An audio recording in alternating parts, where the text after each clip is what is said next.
You are listening to the Objects of Affection collection, Study 88, The Tyranny of the Archive. How the 2025 auction market's recovery proved the terminal collapse of speculation, and why the post-speculative infrastructure is already emerging. This definitive study deploys the PLCFA critical lexicon to diagnose the 2025 art market as a terminal speculative collapse disguised as recovery, and simultaneously maps the institutional counter-infrastructure emerging in real time to replace it. The Artnet intelligence report documents a 13.3% rise in fine art sales to $11.7 billion. Yet analysis reveals this masks profound capital consolidation at the apex, while ultra-contemporary art contracted 67.9% since 2021. Simultaneously, 2026 market data reveals a calibrated growth phase driven by what industry experts call symbolic coherence, a wholesale migration toward narrative permanence, material singularity, and documented labor intensity that aligns precisely with PLCFA theoretical frameworks. The Reuters unmasking of Banksy functioned as a structural stress test, proving that moral weight derived from material evidence outlasts value lodged in mystery. Yet collectors possess the aesthetic desire for post-luxury stewardship without the legal instruments to formalize it. This study identifies the four missing infrastructure pieces: custodian's contract, anti-sale covenant, moral weight certification, and reparative labor framework, and documents the artists already embodying these principles. The study concludes that 2025-2026 marks the definitive pivot from speculative market to custodial archive, with OAC positioned as the institutional translator of desire into protocol. The recovery narrative and its structural lies when Artnet announces a 13.3% surge in fine art auction sales to $11.7 billion. The institutional apparatus invokes the language of recovery. Recovery implies motion forward, system resilience, renewed dynamism. What the data actually documents is something far more pathological, a system cannibalizing its own historical archive to survive the current fiscal quarter. This distinction separates journalism from diagnosis. The Objects of Affection collection exists to make this distinction legible. The 2025 market recovery was, in fact, a liquidation event. Of the $11.7 billion in total sales, $2.3 billion came from works selling for $10 million or above, a 36.1% year-over-year increase that consumed 19.7% of the entire market's value while representing less than 1% of the works offered. This is not diversification. This is financial necrophagy, where the system feeds on the corpses of its own canonical archive to produce the optics of health. The market's motor is not ideas. It is inheritance, not vision. It is liquidation. The 2025 recovery is a cannibalization event wearing a recovery mask. The structural reality beneath the headline, ultra-contemporary art, the speculative frontier that defined the 2021-2022 boom, contracted 67.9% since its peak. The market did not recover. The market pruned its experimental edge and retreated to canonical safety. This is not health. This is institutional risk aversion masquerading as stability.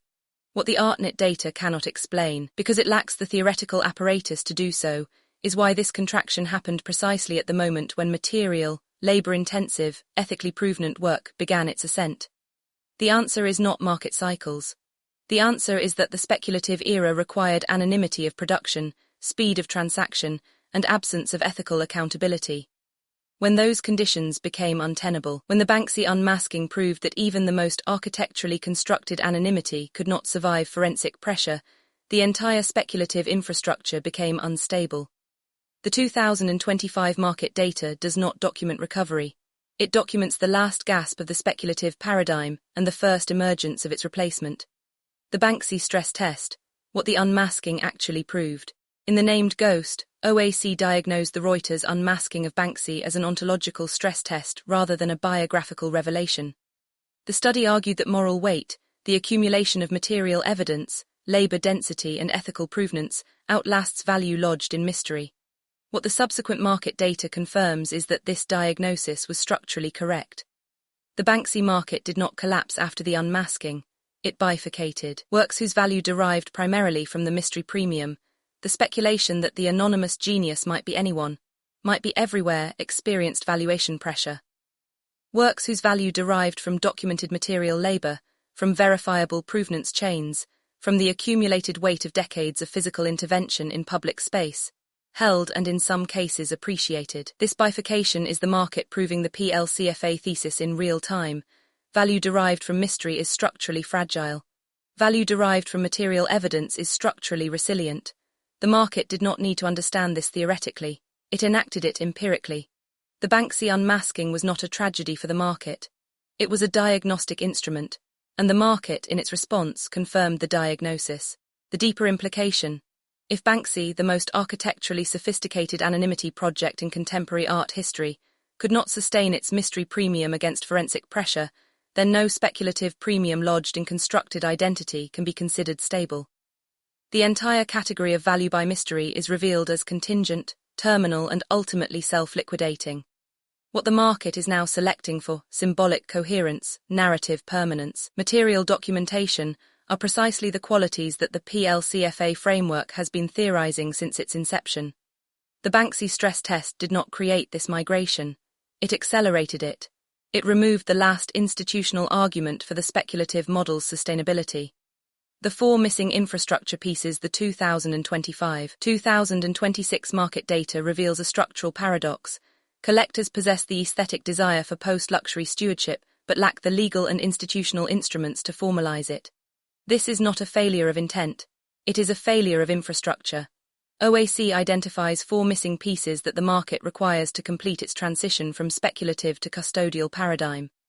A. The custodian's contract. The custodian's contract is the foundational legal instrument of post-speculative collecting. It formalizes the relationship between object, custodian, and future through binding ethical obligations attached to the work at the point of transfer. Unlike provenance documentation, which is retrospective, the custodian's contract is prospective. It encodes the conditions under which the work may and may not be transferred, exhibited, modified, or liquidated. Current market infrastructure has no equivalent instrument. Sale agreements address price and physical transfer. They do not address ethical obligation, display conditions, community access, or resale restrictions. The custodian's contract fills this gap, not as a restriction on collecting but as an elevation of it. The collector who signs a custodian's contract is not constrained.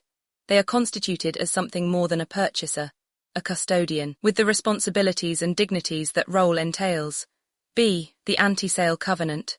The anti-sale covenant is the instrument by which an artist formally encodes the monastic veto into the object's legal architecture.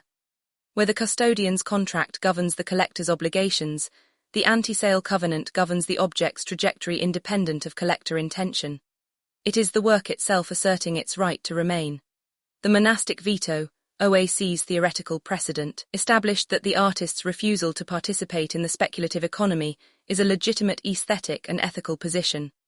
The anti-sale covenant is its legal formalization, a binding instrument that survives transfer, that travels with the work, that cannot be dissolved by subsequent custodians without the artist's explicit consent. C. Moral weight certification. The market is already selecting for moral weight per material, the accumulation of documented labor, ethical provenance, material evidence, and community impact that constitutes the non-speculative value of a work. What the market lacks is a certification infrastructure, a rigorous, transparent, institutionally credible process for documenting and verifying moral weight claims. Moral weight certification is not a quality ranking. It is a documentation protocol. It establishes evidentiary standards for labor density claims, provenance verification, community impact documentation, and ethical sourcing verification. A work that carries certified moral weight documentation has not been judged superior to uncertified works. It has been documented, its claims made legible, verifiable, and defensible against speculative substitution. D. The reparative labor framework. The reparative labor framework addresses the structural gap between ethical collecting intention and institutional practice. It provides a rigorous methodology for collectors, institutions, and markets to move from aspiration to accountability, to enact rather than perform reparative commitments. This is not a DEI framework. It is an economic infrastructure. Reparative labor establishes verifiable standards for labor compensation, community benefit, and ethical distribution of speculative gains derived from historically marginalized cultural production. It transforms the language of reparation from aspiration into protocol, from sentiment into instrument.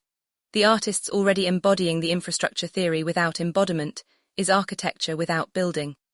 OAC's infrastructure proposals are not speculative futures. They are theoretical formalizations of practices already in operation. The following artists represent the living proof of concept for the post-speculative custodial paradigm.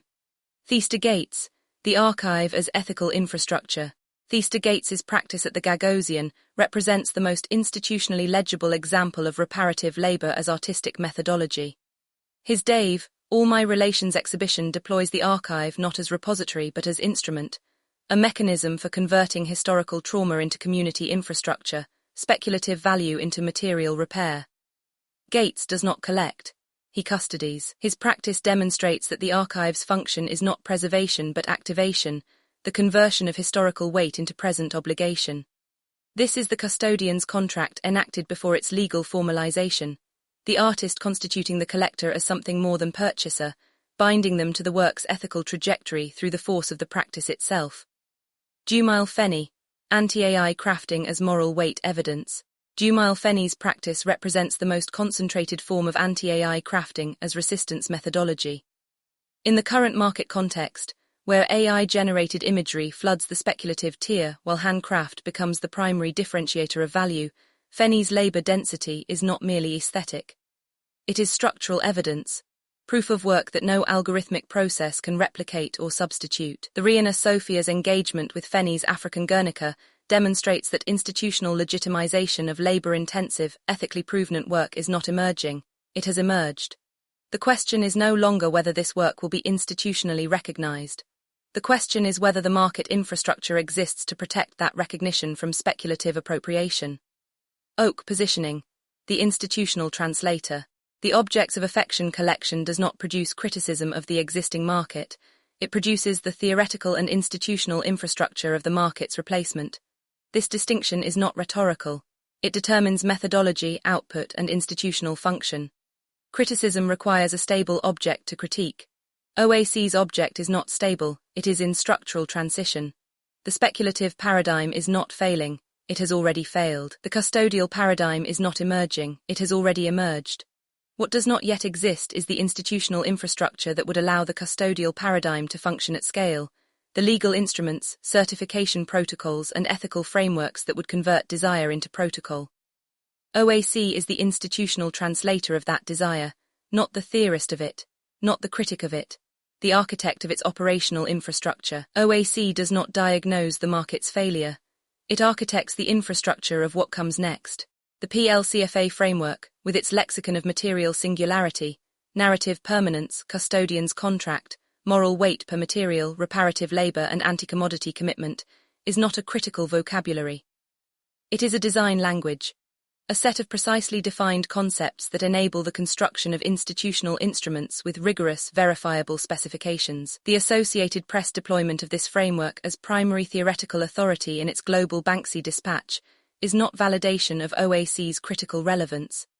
It is evidence of the framework's operational utility, its capacity to make legible what the market is doing before the market has developed the language to describe it to itself. The tyranny of the archive and its resolution. Tyranny of the archive is not the archive's dominance over the present. It is the present's inability to constitute itself as anything other than the archive's liquidation. The 2025 market did not fail to create new value. It failed to create the institutional conditions under which new value could be protected from immediate speculative conversion. This is the structural problem that the four missing infrastructure pieces address. Not the creation of value. Artists are creating value, not the recognition of value. Institutions are recognizing value. The protection of value from the speculative machinery that converts ethical achievement into fungible asset, that transforms labor density into price signal, that reduces moral weight to market premium.